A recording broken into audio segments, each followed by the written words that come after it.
Hello. Okay, I am going to share my supernatural birth story, my testimony with you. I was inspired by one of my friends who shared her testimony recently, and I felt like now is a good time to share mine. I'll start with saying I have 3 boys. I have a 10-year-old, a 1.5-year-old, and a 6-month-old. With my 10-year-old, I was 20. And I fully expected to need an epidural, medications, all the horrors that you hear that come along with birthing, I was fully anticipating. So I had a very intense, painful labor. I ended up getting the epidural, and I had him in the hospital because that's all I really knew that I could do at the time, and I didn't have the courage to do anything other than that, and I didn't really understand that I could have a supernatural birth at that time. Fast forward, I married my now husband, Tyler, in 2019. A month after we got married, we found out we were pregnant. I was 7 days past ovulation on July 7th at 7:07 a.m. I got my first positive pregnancy test. So that was what I took as like a sign from God answering my prayer and giving me another son. So I had a pretty easy pregnancy with Asher. The only thing is, in the beginning I did join some like mommy forums, and they were all talking about their horrible morning sickness and all these adverse effects that they were experiencing. So I started just like receiving and accepting that, and was like, okay, well, I guess this is just part of it. I'm gonna have morning sickness, I'm gonna have this, I'm gonna be tired, this and that. Well, I actually started to develop these symptoms. I started manifesting them.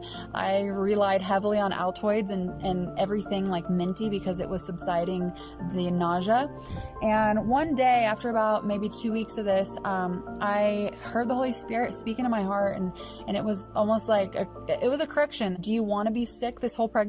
That was kind of a reality check for me, and I responded like, well, no, I don't, not at all. Like, this is actually pretty miserable.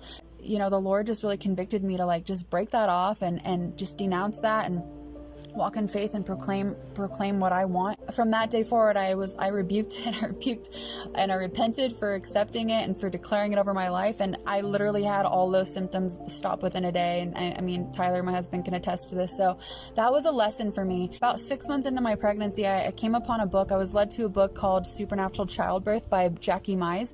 And it's an amazing testimony and story. Her births had pain-free deliveries and lots of other testimonies in women who have had and experienced the same. She basically explains how we are not under the curse, but we are under the blood of Christ, and we don't have to have agonizing childbirths. We don't have to live under the curse any longer, and we can proclaim freedom from that over our lives and experience like this supernatural childbirth that God is really willing to give us. And it really increased my faith.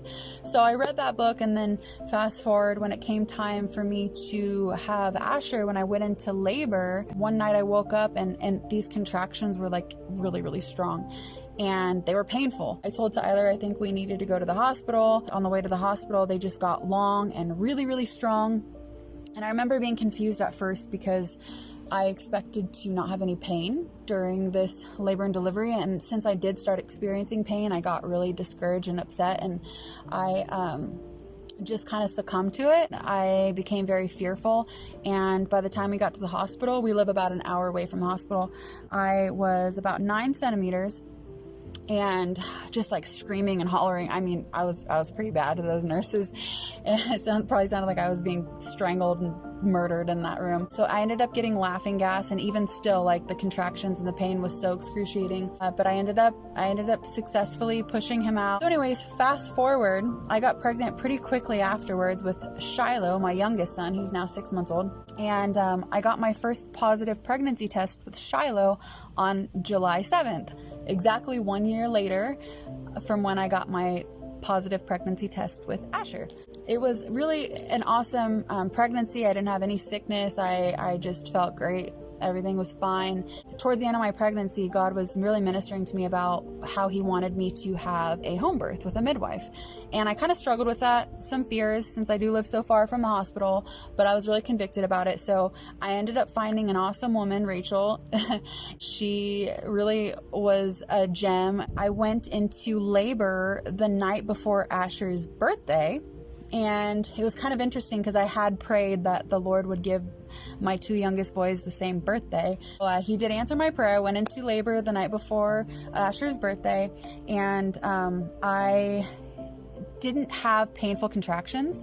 I was believing God at this point for a supernatural birth. I just decided that this is what was going to happen. I felt like God confirmed that this is what he was going to allow me to experience. So I just held on to that and I proclaimed it and I just ran with it. And I didn't have any fear. I realized that a big part of it was not fearing and just trusting God and like trusting the process and really knowing what was going on with my body. And as I did that, I just had such peace come over me, and I had worship music in the background, and the bedroom was all set up and the candles were lit and Tyler was with me. It was just a really special time. And anyways, I'm jumping ahead a little bit. So I started getting these contractions. They were closer together and longer. And I was like, oh, I don't think I should call my midwife now, because what if this is a false alarm, yada, yada. So I tried to take a nap. Well, I woke up from the nap and I had this excruciating contraction. And I was like, whoa, like that wasn't supposed to happen. I'm not supposed to have pain during this. So I went to the bathroom and I felt like God said, call your midwife. And I realize now that he gave me that strong contraction and allowed me to experience that pain, so I would realize that I was really in labor, because up until that point I was a little bit doubty. So anyways, my midwife gets here an hour later. My contractions are pretty long and close together, pretty intense, but like I didn't have any pain. So she checks me and I'm about 5 centimeters, 4.5, 5 centimeters dilated, which is technically active labor. But she said, well, when she got there, she's like, you're not really exhibiting much pain. It's not really intense. Like, you're not progressing quick enough. Maybe we can go and then we'll come back. They waited a little bit longer and I went from like 0 to 60 pretty immediately. I went to the bathroom. I think my water broke at that point. I started bleeding a little bit. And then I had to like stop in between contractions because they were so intense and not necessarily painful, but just like, whoa, my body was just like taking over. Like I had to stop, I had to breathe.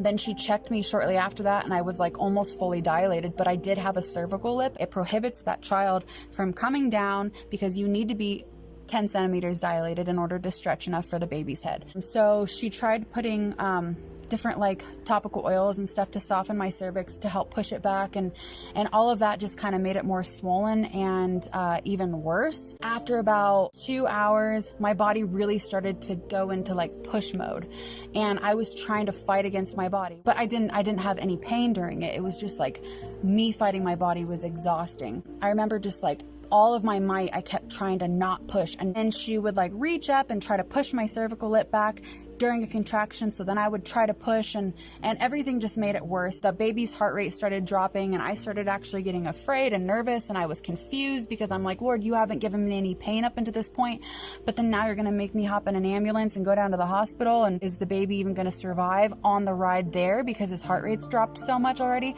I was just afraid. The midwife had called the ambulance and I started crying. I got off of my bed where it was all set up and I get on my hands and knees and I crawl into my living room, and I just stop at a certain place in my living room and I just cry out to Jesus. I was like, Lord, I need you to come through for me. I was afraid. I was like, I went into warrior mode. I was like, I need you, Lord. I need you. And I just started crying out to God. And I felt this powerful surge, this force, this peace, this strength that just come over me. And in my heart, I heard these words so loud and so clear: let's give it all you got. Let's go for it. And I just had this encouragement and this energy and everything. And I pushed and I pushed. Mind you, I'd tried to work with my midwife and push as hard as I could for like an hour or two before this, but at that moment I knew God was with me and he helped me, and that baby flew out of me.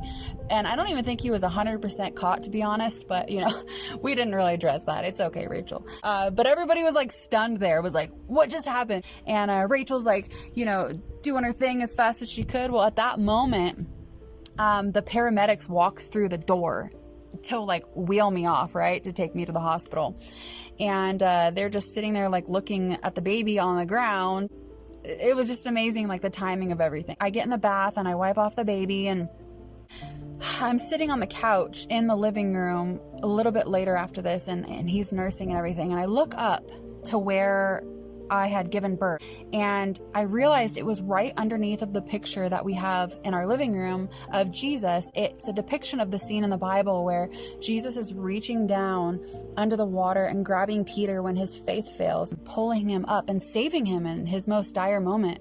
And I realized like that's what God did for me at that moment. I was really fearful. There was certain points where I was like, am I going to live through this? That's how intense it was, even though it wasn't painful. That was a big lesson for me. And I feel like that's the whole reason why God wanted me to have a home birth, so I could go through that experience to realize that when I can't, he can. When I end, he starts. 8-1. 8-1. It was a really, really powerful testimony and moment for me.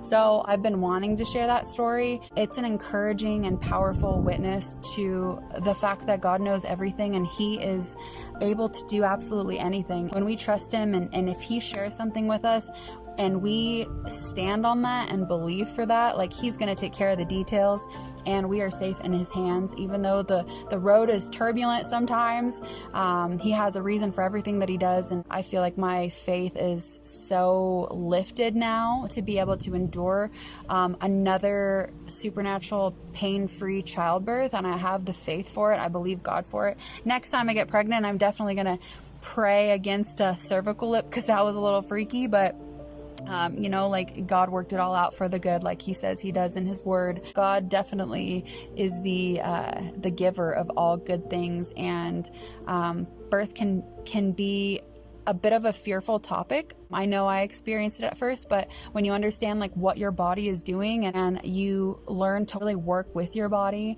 you'd be amazed at what can happen. And when God's in the room and his presence is so thick and it's so intimate and special, I mean, that nothing can beat that. That's definitely a memory that I will cherish and take with me for years to come. So hope you enjoyed this testimony, and I pray it blesses you.